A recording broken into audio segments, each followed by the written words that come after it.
rasoir pour bien insérer ma lame de rasoir entre le châssis et l'écran. Voilà.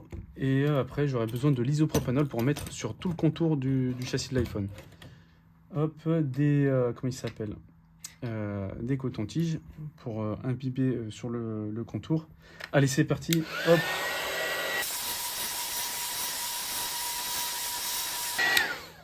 Voilà, ça y est, j'ai bien chauffé.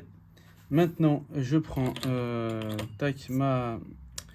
ma lame rasoir. Et je viens d'abord imbiber le contour du châssis de l'iPhone avec de l'isopropanol, avec du coup le coton-tige.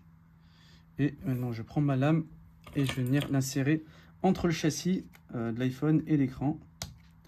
Et je vais venir faire levier. Voilà. Une fois que j'ai fait le levier sur un endroit, je prends ma spatule de démontage rigide et je vais venir l'insérer entre. Une fois qu'elle est insérée entre, voilà, maintenant je peux faire levier tout doucement sur tout le contour du châssis de l'iPhone. Dès que je vois que ça bloque un peu, c'est pas grave. Je reprends mon coton-tige, je l'imbibe d'isopropanol et je vais en mettre entre les châssis de l'écran, entre l'écran et le châssis de l'iPhone, pour venir en fait ramollir le joint d'étanchéité, tout simplement.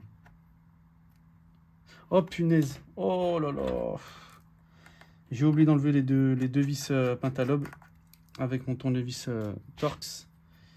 Voilà, je me disais pourquoi ça voulait pas sortir. De toute façon, voilà, hein, j'ai vu tout de suite que ça forçait, donc c'est pas la peine d'insister.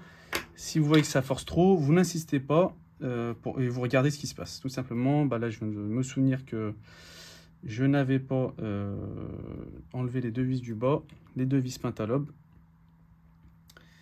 Bon, après, de toute façon, on change l'écran. Hop. Voilà. Donc là, je fais levier sur tout le contour. Hop. Je prends voilà, ma spatule de démontage. Tout doucement. Je vais pas trop loin à l'intérieur pour pas abîmer des nappes. Parce qu'il y a des nappes après sur les côtés. Voilà. Une fois que j'ai fait le contour là, ici, le U, je soulève l'écran sur le bas. Et puis après, je vais remettre un petit coup d'isopropanol. Et j'en mets comme ceci, voilà, pour encore ramollir le joint d'étanchéité. Comme ça va me faciliter le retrait de la vitre de l'écran.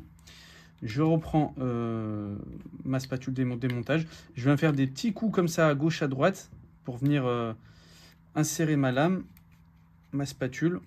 Voilà. Je fais levier sur le haut, tout doucement. Voilà. Une fois que c'est fait, je sens que ça y est, il n'y a plus de résistance. Je vais prendre mon ciseau de précision en céramique non conductible, non conductrice. Je ne sais plus non conductrice.